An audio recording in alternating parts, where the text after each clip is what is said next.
Good afternoon, everyone. This is Robert Radford, 50 Years of Chess. I've got a game for you.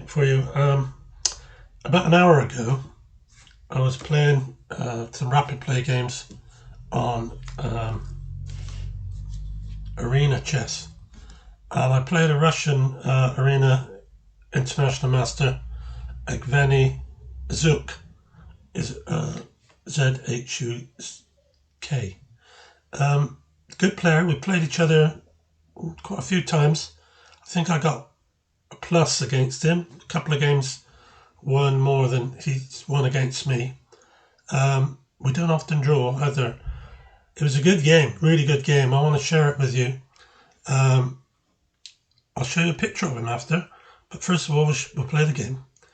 I was white in this game. Very, very intense game. I played d4.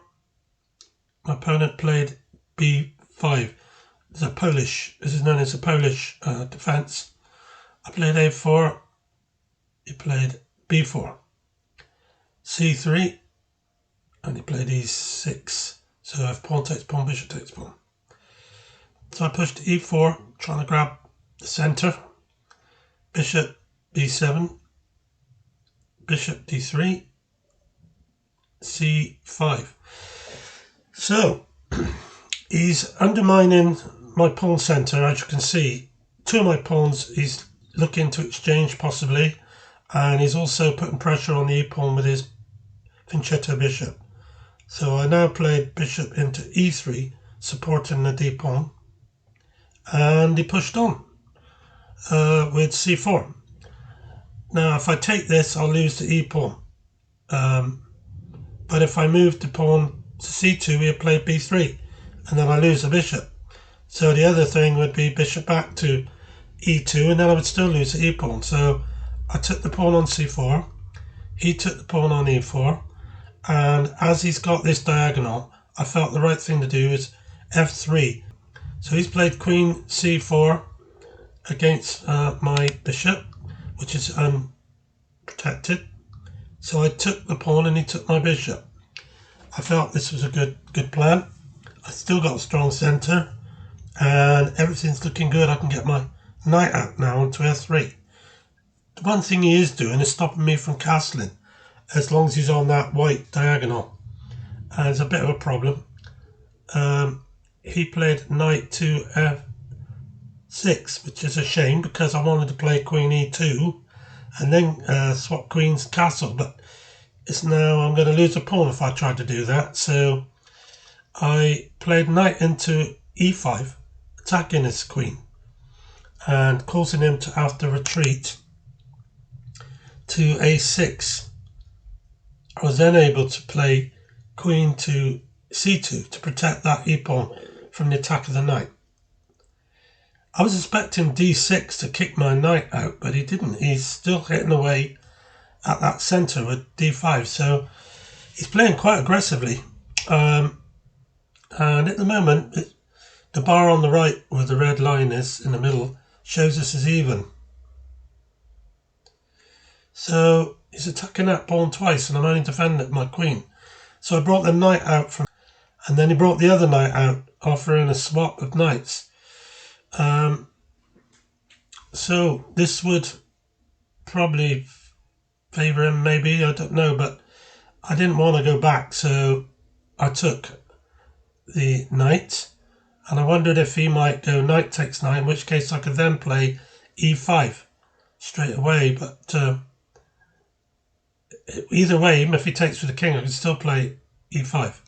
So he took the king, so he'd lost his castling rights, but it's not going to be a problem for him because he'll be able to get the two roots connected when he moves the bishop. So I played e5 now, so I'm happier now. I've got a strong, very strong center, and I've got a plus on him. If you look on the bar, I'm just over in his half now, starting to do quite well. So he's attacking my bishop, which was a shame because I had a choice either to go back or to play bishop to f4, which was probably the best thing to do. But I went back all the way, and it immediately meant now that he's got an advantage. So that was not the best move for me to play bishop to g1.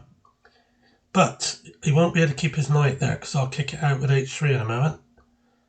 So he's played rook to c8. That's a good move because now he's putting pressure on this pawn on c3 again. So I kicked his knight out to h6, but he can come into f5, which is annoying. So I pushed again to stop him from doing that with g4. So he's now played bishop e7, threatening bishop h5 check. So, or feeling that, he can play bishop to g5. So he's still got a slight plus on me, but it's more or less evens. I could castle queenside, but I'm not going to take that risk. So I played bishop to f2 to stop the check move. And he decided to play rook up to c6. His plan is to double his rooks and increase the pressure on my c-pawn. So I'm feeling it a bit here, but I've now got a +2 against black's position. It was obviously not the right move. Perhaps he should have played pawn takes pawn, and then did it. Not sure, but perhaps that's what he should have done. So I played c4. I'm going to give up a pawn here. So I won't be stuck with a backward pawn, which I'll be defending for the rest of the game.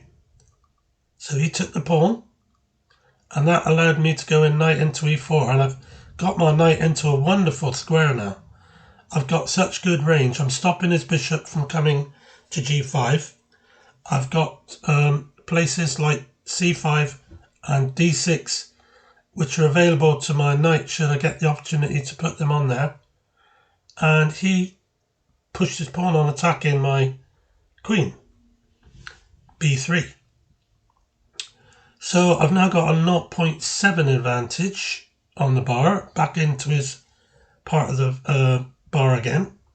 So I went queen across to e2. This means now that if he should play c3, I can swap queens off and then just take the pawn.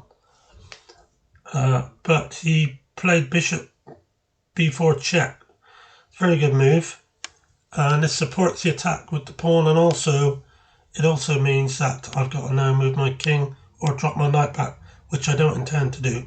So I played king to f1, and it's back evens again, according to the bar on the right, where the calculations for who's doing best takes place.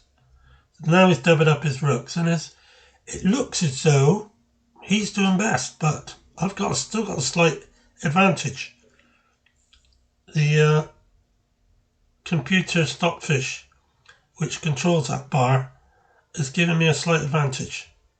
So I played king into g2. So now eventually I've managed to connect my rooks, and my game's looking much better, but we are level.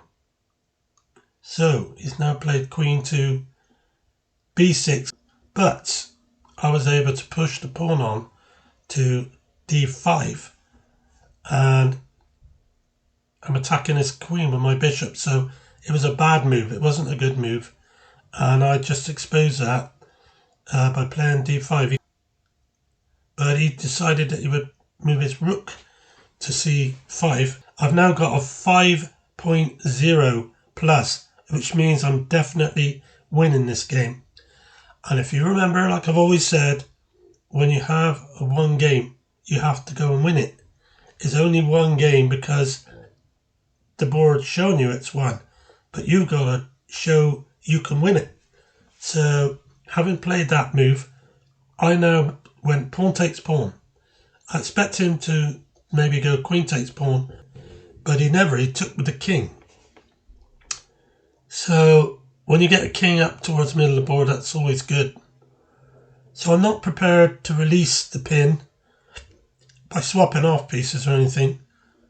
And he can't play rook takes pawn on e5 because his queen's pinned. So I decided to play rook to d1, h1 to d1. Now I'm threatening to win his queen with rook down d6. So he has to answer that. And he spent some time thinking about it, and he came up with the move queen b7. So he's pinning my knight to my king. That's not a bad move, but it's not brilliant, but it's not bad. I've got a 5.6 advantage, so I played my rook down to d6 check. Now, he should go back to e7. This is the best situation. What I did was I let him take the pawn in the middle. I didn't think he would do it because it's checkmate. It was a mistake. He shouldn't have done that.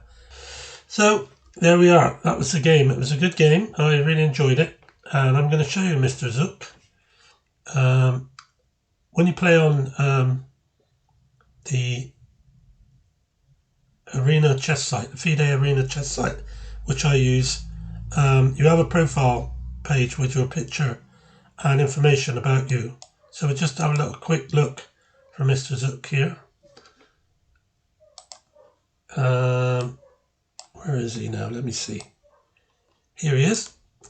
That's Egveny Zhuk.